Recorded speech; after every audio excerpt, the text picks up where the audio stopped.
probably have about 20 minutes. Hi, welcome to the Whitey White Guy Show. I'm Whitey, this is Cracker, and today we're going to review the film Scorpion King, which came out in...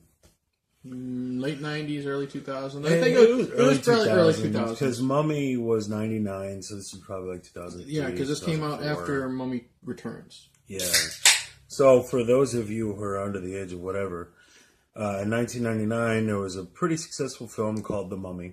Which we have reviewed on this channel. Go check out that review. We need some views on it because no one watched it. Nobody watched it. Then they, of course, came out with The Mummy 2. There was Mummy 3. And then there was like a connected but not directly. They had The Mummy. Then The Mummy Returns, which introduced the Scorpion King character. Yes. Then the Scorpion King came out. Then they had The Mummy 3. And now there are literally like 5 Scorpion King movies. Ew. I'm not lying.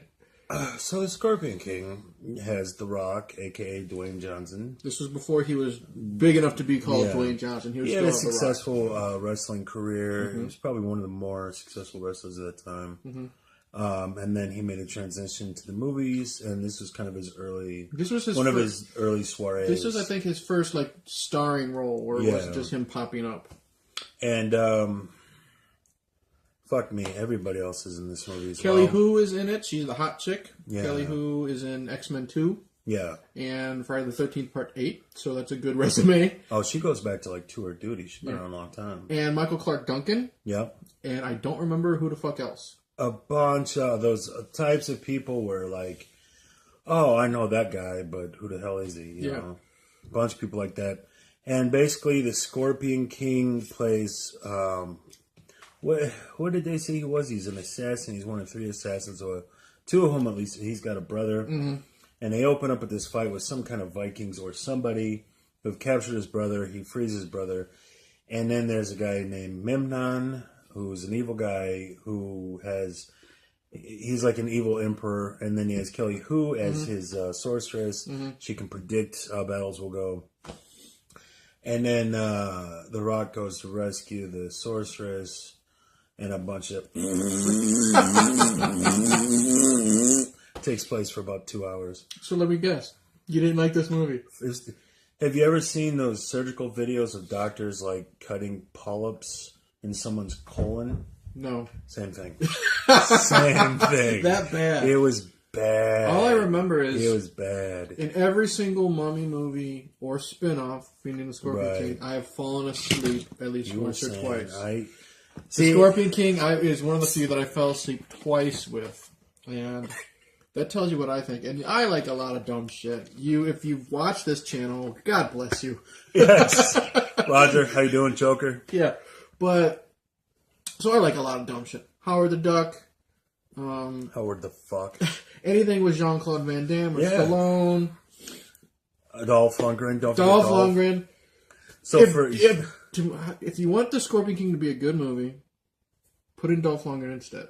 Yeah, it would be better. I didn't really like the Scorpion King either, and that sucks because I'm still a wrestling fan. Right. But back in the early 2000s, I was a huge wrestling fan. I watched anything with any wrestler in it. Even if it was The Undertaker makes an appearance on Poltergeist, the TV show, or some shit. This is super esoteric, but wasn't there a wrestler named the Scorpion in the early 90s? He was a black guy. I remember he was very agile, and he could jump off ropes really well. Not that I know of. I know there was like a gimmick where Ric Flair hid under a mask saying he was the Scorpion, but it had nothing to do with the black guy. That was a long time ago. You're still thinking about Michael Clark Duncan. No, this was... Anyway... Back at that time, huge wrestling fan. And even I thought Scorpion King was just meh then.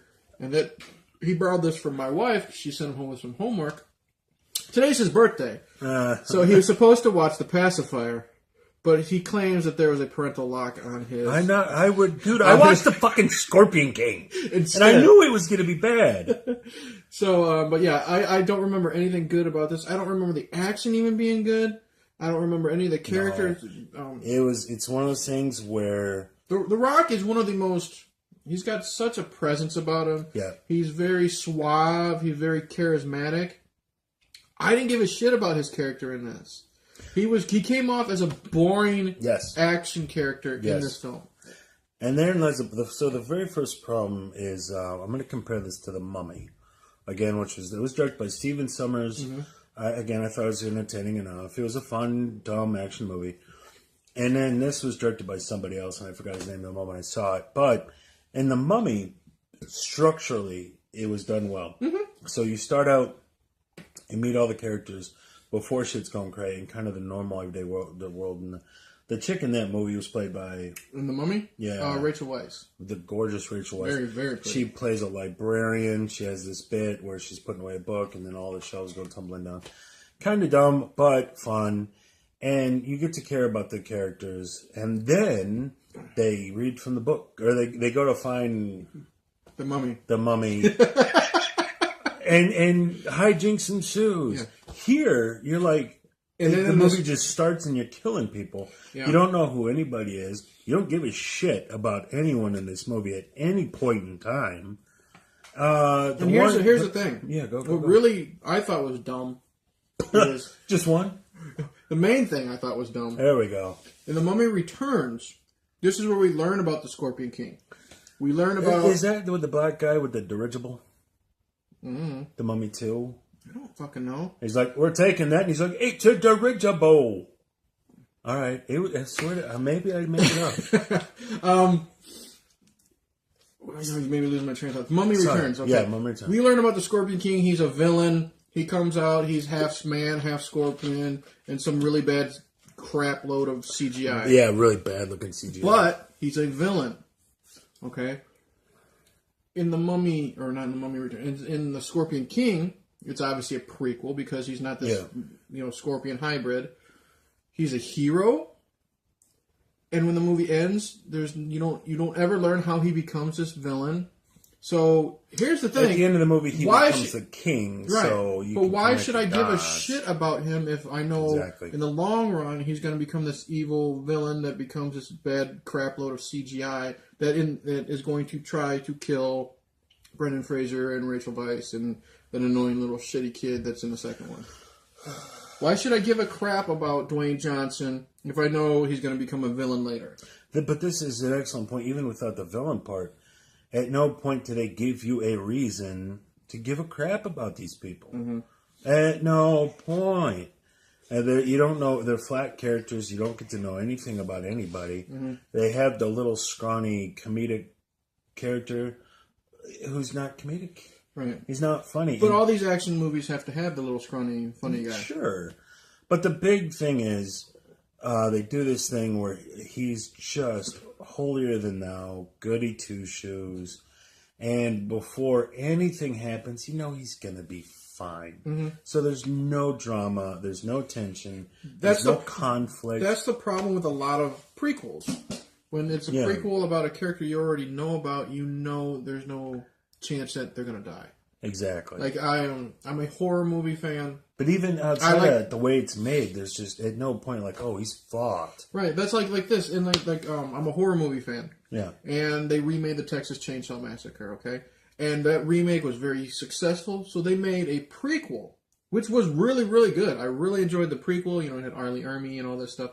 The problem with the prequel is, since it takes place right before the Texas Chainsaw Massacre, that all spoilers. That all the characters, the human characters in this film, are going to die. Yeah. There's no way in hell that one person will get away because it's going to take place before the Texas Chainsaw Massacre, and that no one escapes Leatherface. So it took away you like these characters, but you're like, in the end, they're all going to fucking die. So it takes away a lot of the, like you said, are they going to get away? What's going to happen to them effect of a movie? And let's compare that to the best film of all time, Predator, with Arnold Schwarzenegger. It's in my top 3 films. These guys are fucked. Mm-hmm. And so it's all, especially once they realize they're being hunted, it's all problem solving. Mm-hmm. It's all conflict resolution. How are they going to get out of this? And are they going to get out of this? At no point do you, with maybe exception of Schwarzenegger, but even still, they're fucked. So there's a lot of tension. There's a lot of drama, and they draw out these panning, camera shots, and it's just fantastic. Here, it's like you never feel like any of the principal characters are any kind of danger, and so you don't give a shit. On top of that, you were never given a reason to give a shit. There's no reason to like these people. There's no reason to care about these people.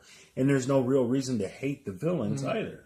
With the exception of like the one bad guy, there's like the main bad guy, and then there's his henchman, kind of a henchman, like a second villain. And he has his own father killed. But you only have like 5 minutes to give a shit about the father. So even still, you really don't hate this guy because, while he's like clearly a bad guy, you didn't really get to know the dad. Right. And then what was I thinking? I lost my train of thought. Oh, yeah, and I mentioned earlier, I like Dolph Lundgren and Van Damme. Stupid action flicks, but I have fun with them. Like Kickboxer and Bloodsport and Masters of the Universe. Dumb fun. Yeah. I'm always entertained. He never watches my channel. Hey, Internet, Eric here. I recently reviewed Leprechaun 4 in Space. Oh, God. I hadn't seen the film in like 15, 20 years, so I remembered nothing. Oh, so I have this series on my channel, Is It Worth the Hate? I said Leprechaun 4 wasn't, just listen to what I'm saying. I said Leprechaun 4 wasn't worth the hate, in my opinion, as shitty as the film was, because I was never bored. Okay. There was always a bunch of stuff being thrown at me, and I couldn't turn away. Not because it was painful to watch and it's a train wreck, but I'm like, what the fuck's going to happen next? Now we got this happening. We got, a guy turning into a man spider, and then we got this chick taking her pants off, and then we got a leprechaun with a lightsaber, and space marines, and this and that. So you can't turn away because I'm never bored. Okay. Scorpion King, all this action, I'm bored. Yes. Here, you know what? Leprechaun 4 in Space is better than the Scorpion King. Wow. Because it's a better movie. Better. Because I don't know if entertained is the right word, but I'm never, ever bored watching that film. This film, it drags. Yes. When there's no action. And then the action is very little when there is any. Mm-hmm. So I was just incredibly bored, hence why I fell asleep so many times. Yeah. And that's a very interesting point, because, like you said, there, in terms of pacing, there was constantly action-y stuff going on, but you just didn't give a shit. It completely failed to pull you into it. And you compare it to Indiana Jones. I just rewatched the fourth one. Not a big fan, but there again, like the way they make the Indiana Jones films, you always are like, fuck, how's he getting out of this? And he plays it in such a way where one big part of it is Harrison Ford plays a character in a very vulnerable way. He's confident, but he's not so badass. Right. He's just, he'll get in a situation and be like, oh, fuck, how am I getting out of this? And then through his wits, he finds a way. With Scorpion King, he already knows he's going to win. Yeah, he's the Rock. Yeah. Not only do you know, here's the big flaw, though. Not only do you know he's going to win, worse yet, he knows he's going to win. So there's no tension. Whereas with Harrison Ford, you know he's getting out of it, but he doesn't know that. And so he's like freaking out. And you feel the tension as he tries to get out of a crazy situation. So good filmmaking, shit filmmaking. And then Shia LaBeouf is swinging away from the goddamn monkeys, and it's like, fuck you. That movie was good right up until that point. It wasn't great, but I was like, okay with it. I'm digging. Oh, that's fun. That's cool. I like the way they did that. And then he's like, swinging with the monkeys. And I'm like, you son of a bitch. Not Shia's fault, but the fucking George Lucas. You know it was George Lucas. It was George Lucas. Asshole. I wonder if George Lucas wrote Scorpion King. No. Would the Scorpion King film be better or worse with George Lucas doing the writing? Fuck me. It might be better. You think so? It might be better with George Lucas, because even though you've watched all the Star Wars films. Willow was not a great movie, but was also directed by a good director. Ron Howard brought some life into it, but still, George Lucas also wrote Howard the Duck. George Lucas also had something to do with the Star Wars holiday special. It's a kick in the dick. He's a billionaire. He's a billionaire who's retarded. God damn it, dude. So, in the end, Scorpion King, yay or nay? Oh, fuck no.